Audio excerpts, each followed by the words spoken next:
Hey guys, so this is another first impressions video, and this time it's for Luminbre. Don't even tell me how she's pronounced. I'm just gonna call her Luminbre, and that's it, guys. Whatever. And I was able to get her to plus frickin' 1, which is really rare for me to get a hero at plus 1 so quickly. I was really lucky with the summons. So yeah, I can actually show her story this time. I've been forgetting to do this like forever. So if you decide not to summon this hero, you can read the story because the story is pretty cool. She and I checked. She is a she. Here in the story, it teaches you, it shows you, explains to you, why she actually does dreams, because her power is making dreams and nightmares. Dreams for her allies, nightmares for the enemy in that case. So that's what she's doing all the time. So yeah, that's pretty freaking awesome. And also Vincent, right here, Vincent is mentioned in the story as well, which is pretty cool as well. So yeah, but honestly, the way that they explain it in the story, she feels like a god. She's not a god. She's a demi-human, but she feels like a god, the way that she does things here. So pretty cool. There you go for the story. Now, let's talk about her skill real quick. Average speed, usually pretty decent. Deals 600% damage to the target. Grants bond. That's new. To the surviving ally on the right, and becomes shrouded, something new as well, for three turns. Will not be triggered if there are no allies. Shrouded cannot be targeted. Wow. Increases dodge by 60%. Bond increases the bonded allies' attack, defense, and mat HP by 60% of Lumimbre's stats. Wow, man. This is so new. The whole shrouded bonded thing. This actually sounds like Soul Link, but for your allies. Instead of doing damage to your enemies, it's for your allies specifically. So that's pretty awesome. When the bonded ally takes damage, they heal for 10% of lost HP. See, that's why I say that it feels like the opposite of Soul Link. Soul Link is going to do damage when they receive damage, but here, your ally is actually going to receive healing instead of damage. So it feels like it's the opposite there. Passive. At the start of each turn, inflicts Frosted on the enemy with the lowest mana for 5 turns.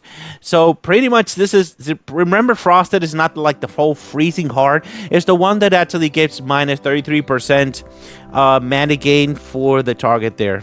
With the lowest mana in that case. So that's really awesome. So this means that the one that has the lowest mana is probably going to be closer to 0. And right off the bat, from the beginning, they're going to have less mana until they actually fill up. So that's really awesome. That's really thought after. I really like this passive as well. But in the Awakenings is what actually makes this really crazy. Enhanced passive. At the start of each turn, Frosted enemies lose 30 mana and take 20% more damage. What? They are insane. I mean, remember history, guys. Yuki's realm gives Frosted to everybody. Everybody in the entire freaking team. Yuki and this +1 forcing enemies to lose 30 mana every single turn. That is worth testing. Oh my god. Like, if it's this is not like 30%. It depends on the speed of the hero. If it's a very fast hero, 30 mana here is 50% of its mana. So average speed, it's probably going to be closer to 30%, things like that.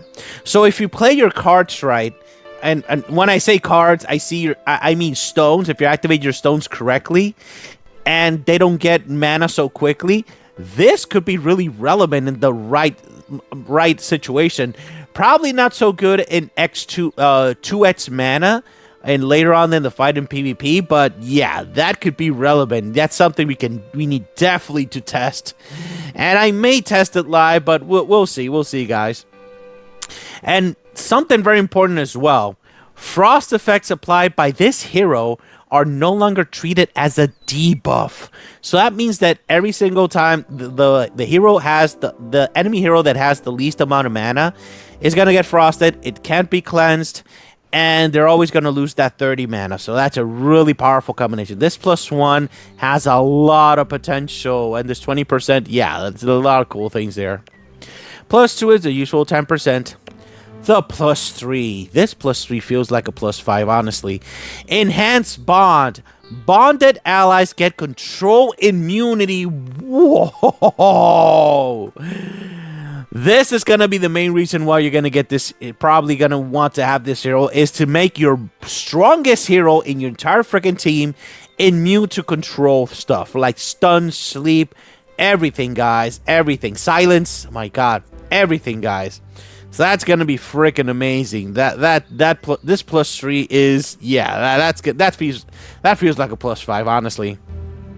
When they take skill damage, they retaliate, dealing 300% damage to the attacker. This is good, but it doesn't make me too crazy unless it's a multi-hit attack. Maybe they're gonna counterattack over and over and over again. That could be awesome. The +4, the same as +2, and the +5. Let me make this clear. I don't think this is bad, but we already have a few heroes like Naya. She gives this to 3 heroes over and over again, and Messenket gives it to the entire freaking team.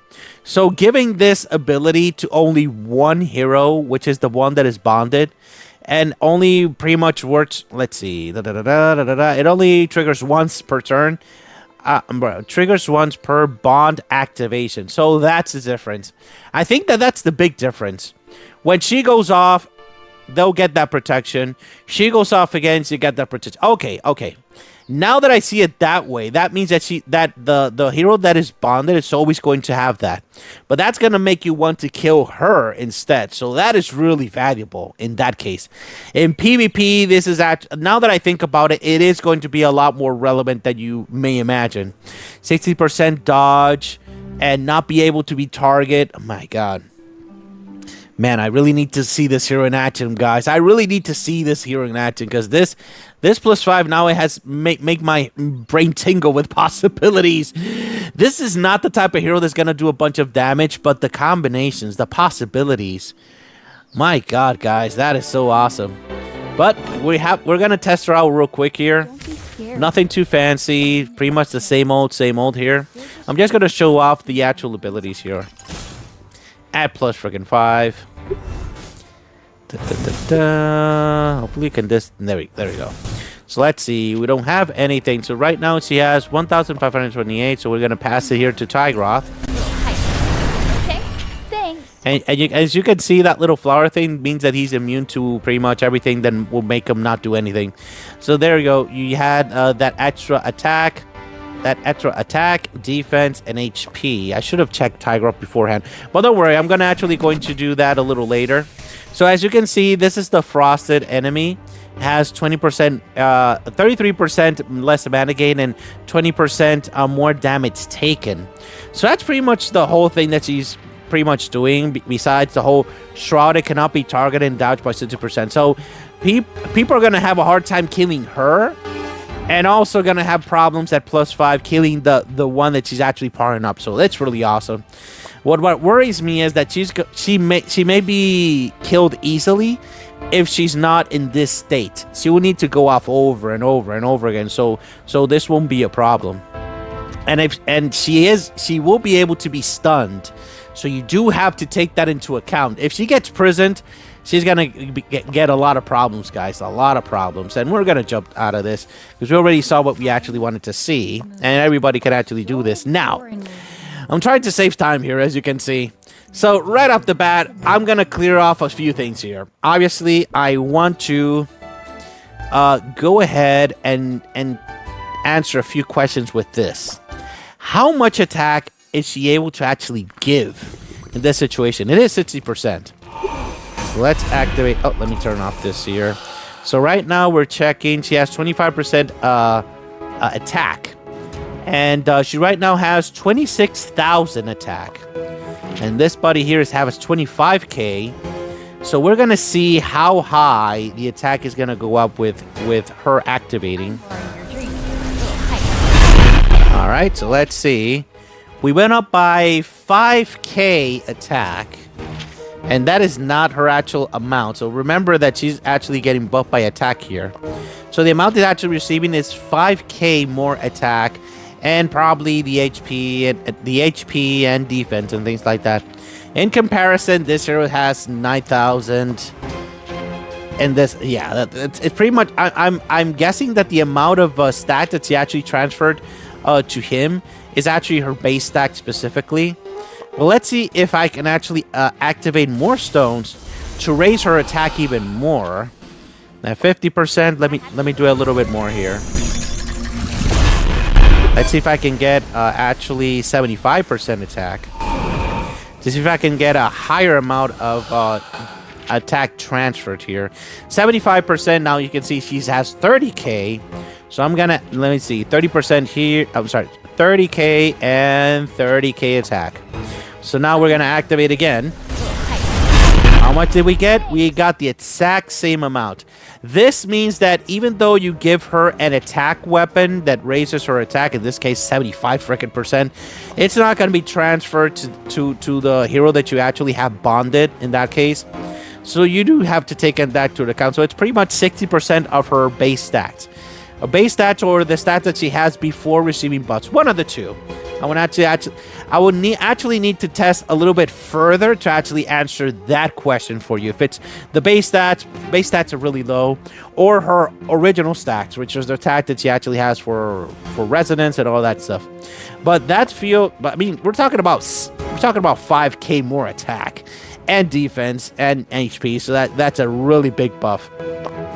And besides that, receiving the 20% more damage taken to the boss. So if you're fighting against a boss, okay, my time is running out. My time and the boss, you're gonna have the Soul Link from Gwendolyn here. It's gotta be 50% more damage taken and plus 20% additional from that. So that's gonna be 70% more damage though. So theoretically, if you have one hero that does a bunch of damage to this specific boss, and you raise 20% more damage that it could be more relevant to have her and boosting your main damage dealer when you're fighting single target bosses in that case. And we're gonna do it again because our time is freaking running out. But we're gonna check one more thing, and that's her mana reduction. And we're gonna make this a little faster here.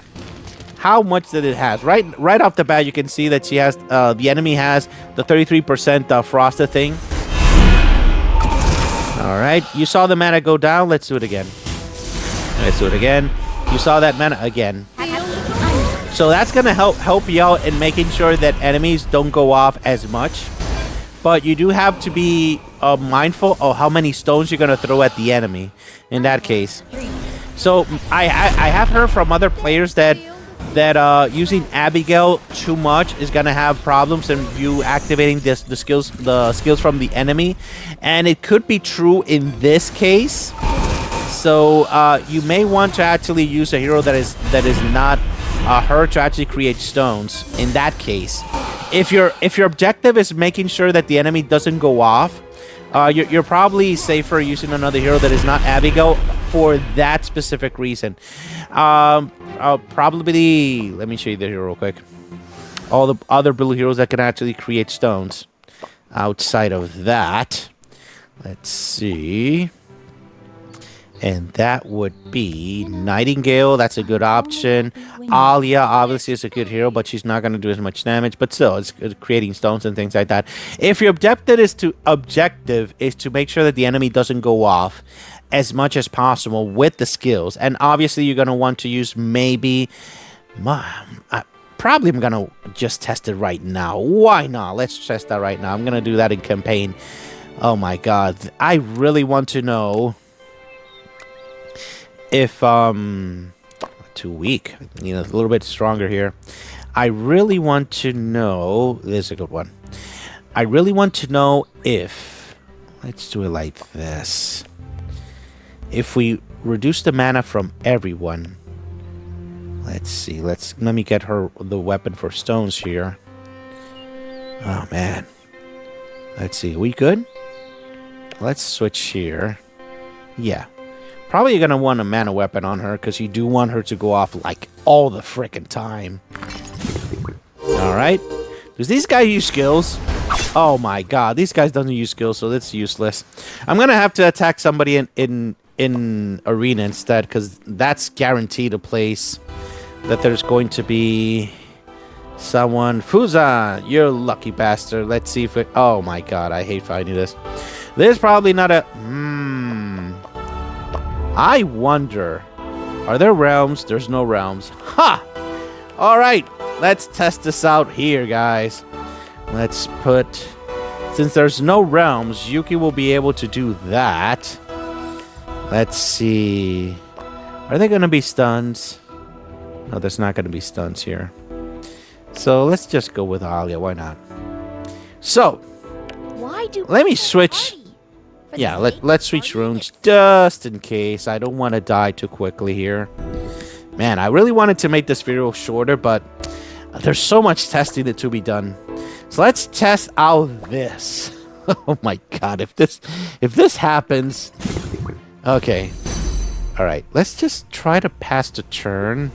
It won't be because of all the stones. Look at... Alright guys, so let's try with this. So, yeah, this is usually not a team I would use to actually do anything. But I do have higher attack and all that good stuff. So, let's see. The main thing that I'm going to let me try to switch a weapon here. I don't want to actually get behind here. But I am going to try to actually make this whole thing. I mean, we really need to test this, guys. We need to test this, guys. I mean... I won't be able to sleep until I know the answer about this one. Look at that! The mana goes off on its own. That is insane. Let me just activate this, see. Let's see, one that has shields. Okay. There we go. Now remember that mine is +1, so don't forget about that. Let's activate this and the mana. Let's see. Oh my god! The possibilities!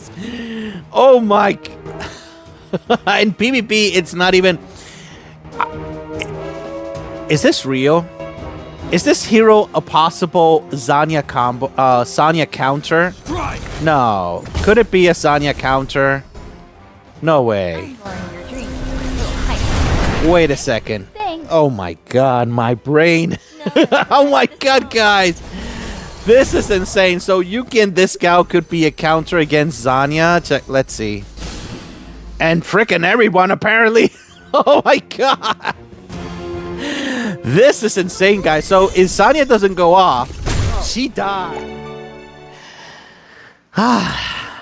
Always return. I need to see this hero more in action, specifically in war and in very powerful guilds, because the things that I'm seeing, it makes me think that there's a lot of possibilities, strong combinations with this hero for sure.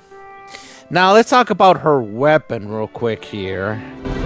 I'm trying not to forget anything with this one. Where's the fishy? Anti. Here we go. So her weapon is not bad. I mean, it's giving her 100% defense. That is Idritha. I'm not Idritha. It's a Dora level protection, man. So for her, this is pretty awesome, specifically. But you can give. But if you're worried of her being killed, probably it's better to give her just a shield weapon. But more than anything, I think it's more important for her to go off faster. So a mana weapon, it could be even more useful for her. Maybe adding Elmis's weapon is going to give her a bunch of mana game. Maybe any other weapon. Fiona's weapon is good as well to give her as much mana gain as possible, so you can actually go off as much as possible. Because as long as she is like this, with her whole bonded thing, that's going to be very useful for her. And by the way, if anybody hasn't noticed, she uses sneakers. I mean, whose idea was to actually put sneakers on her? That is really suspicious. Is she from the future? Nobody knows, guys. Nobody knows. That's not explained in the story. So, finally, I think I said everything I wanted to say. Now, do I think that she's a must-have hero? My god, guys, it's just too soon. I need to see more testing. I need to see more combinations in war. I was going to say that she was in the must-have, but there's so many things that I need to be testing and actually say that she actually, to make my final verdict. Because if she can stop Zanya, man, there's possibilities. It is insane. Now, for the Awakenings, I'm going to say that she's definitely going to need her +1. This +1 opens up so many things. It's not even funny. This +1 will upgrade her by a lot. Killing Zanya is no joke, guys. However, I think that the sweet spot is actually going to be +3. Because the ability to actually give immunity to stuns, that's gonna be something that you're gonna want for so many heroes in the entire freaking game. Adding this hero at +3 in your team with another hero that actually gives immunity to stuns to 3 heroes in general to the team, that's going to make your team be immune to stuns, sleep, and all that stuff for 4 heroes instead of just 3. But and in this situation, that's gonna be better than 3, and it's gonna be protecting your strongest hero. Imagine Mesenked with this freaking buff. Oh my god, that is insane. And if you don't want your Mesenked to actually die, I say Mesenked because I mean obviously everyone needs to do Mesenked. And she goes off a bunch of times. This is gonna protect her a lot. So there is value in actually getting this +5. I misread this. This +5 is really freaking powerful, and you are going to want to kill Luminbre instead of the hero that is bonded. But my god, Luminbre is gonna need to have protection from stunning. That's all I'm going to say, guys. You're going to need to put her next to a hero that's going to protect her from stunning, and she's going to give that to the other hero next to her, so it's going to be 4 heroes in total. Wow, that was a lot, guys, but I said everything that I want to say about Luminbre. For now, I need more testing, and I'll be talking about her in more detail with actual footage of her live in her update video. Alright, guys, that's pretty much it. If you have any questions, have any concerns, please leave in the comments, and we'll talk about it. Alright. Thank you very much for watching, guys. Have a great day. Bye-bye.